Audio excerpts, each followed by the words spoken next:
ഇവിടെ കിടന്ന് വിരസിക്കൊണ്ട് കിടക്കുന്നത്. അത് മോദി ശരിയായ ഒരു ഇന്ത്യൻ പ്രസിഡന്റ് തന്നെയാണ് അങ്ങനെ ചെയ്തത്. എനിക്ക് BJPയോട് ദേഷ്യം ഉണ്ടായിരുന്നു.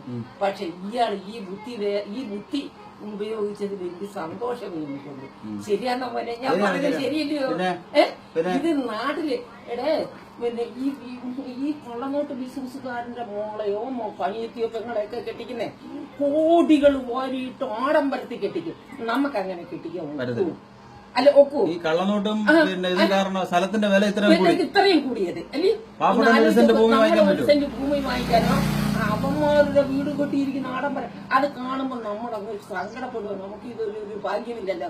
പക്ഷെ ഇവൻ കാണിക്കുന്ന തന്തേനെ ഇതിൽ നമ്മളെന്തോ ചെയ്യാനൊക്കും. ഇവന്മാര് എന്തായാലും ഇനി വരുന്ന നോട്ട് ഇവന്മാര് കണ്ട് പഠിച്ചടിക്കും. ഇപ്പോഴത്തെ നോട്ട് പുതിയത് അച്ചടിക്കാൻ പാടാണ്. അന്നല്ലേ നന്നായിരിക്കട്ടെ.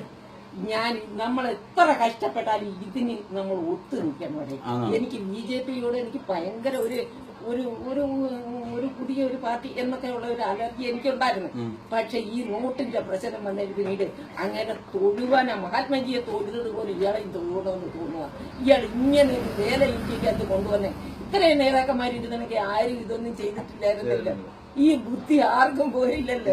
പക്ഷെ കുഞ്ഞേ ഈ പുതിയ നോട്ട് അടിച്ചു വെച്ച ഇയാൾ ഇത് അടിച്ചു വെച്ചിട്ടല്ലയോ? അടിച്ചു വെച്ചില്ലെങ്കിലേ ഇപ്പൊ ഈ 2 ദിവസത്തിനകത്ത് ഈ പരിപാടികൾ ഇത്ര നടക്കത്തില്ലല്ലോ.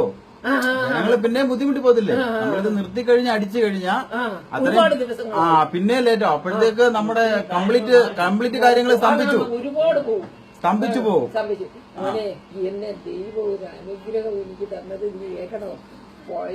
അങ്ങ് എത്ര ദൈവത്തെ വിളിച്ചാലും മതിയാകാത്ത ഒരു സന്തോഷം ഈ നോട്ടിന്റെ ഈ ഡിലേയിൽ എനിക്ക് വന്ന് സംഭവിച്ചു കേട്ടോ. എനിക്ക് മാത്രം